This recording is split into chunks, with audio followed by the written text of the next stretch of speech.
Hello bachon, let's see the question. A spherical balloon of 21 centimeter diameter is to be filled up with H2 at NTP from a cylinder containing the gas at 20 atmosphere at 27 degrees Celsius.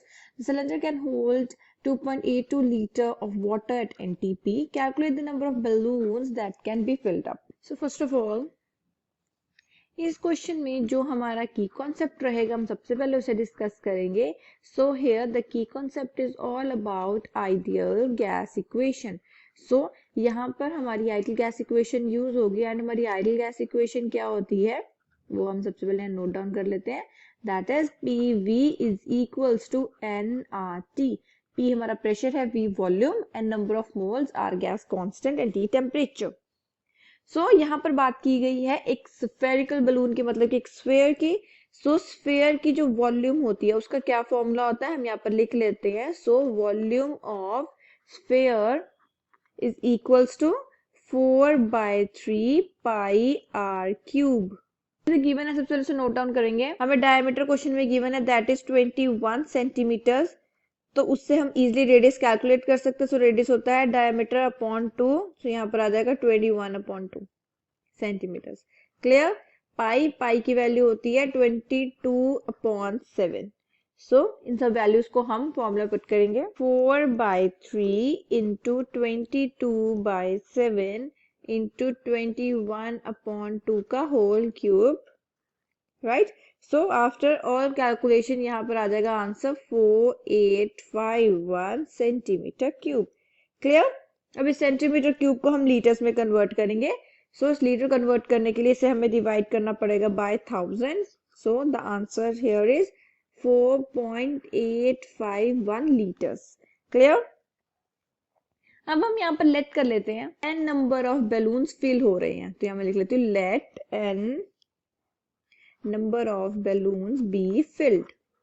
Number of balloons be filled. Clear. आगे देखते हैं. अब आगे हमारे पास क्या आएगी equation.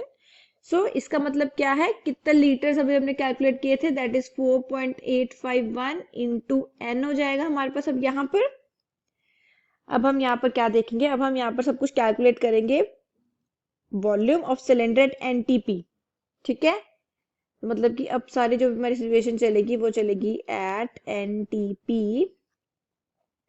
तो NTP पे जो हमारी आइडियल गैस इक्वेशन हो जाएगी वो यहाँ पर अब लिखेंगे कंबाइंड गैस लॉ. अब हमारा जो यहाँ पर कंबाइंड गैस लॉ आ जाएगा वो यहाँ पर क्या आ जाएगा, that is P1V1 upon T1 is equals to P2V2 upon T2. Clear. अब हम यहाँ पर क्या करेंगे, वैल्यूज पुट करेंगे. प्रेशर 1 हम देख रहे हैं क्वेश्चन में हमें दिया गया है 20 एटमॉस्फेयर. पुट कर लेते हैं 20 इंटू वॉल्यूम. वॉल्यूम भी देखेंगे हमें क्वेश्चन में दी गई है 2.82 लीटर्स इंटू 2.82 अपॉन टेम्परेचर 1. यहाँ पर हम क्या देख रहे हैं, टेम्परेचर 1 हमें दिया गया है 27 डिग्रीज. उसको केल्विन में कन्वर्ट करने के लिए मैं उसमें ऐड करूंगी 273. राइट. यहाँ पर हमें मिल जाएगा 300 केल्विन. क्लियर.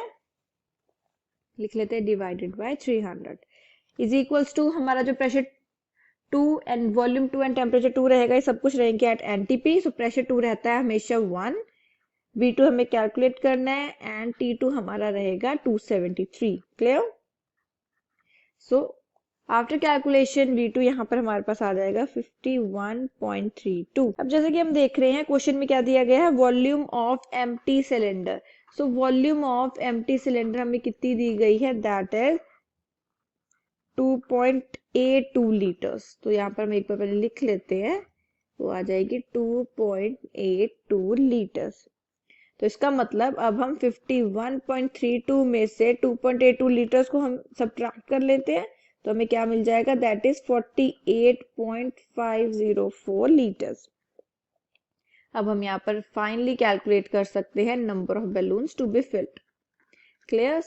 यहाँ पर अब हम एक बार देख लेते हैं नंबर ऑफ बैलून्स कैसे हम कैलकुलेट कर सकते हैं कि हमारे पास टोटल वॉल्यूम कितनी आई है, right, upon volume of 1 balloon कितनी है.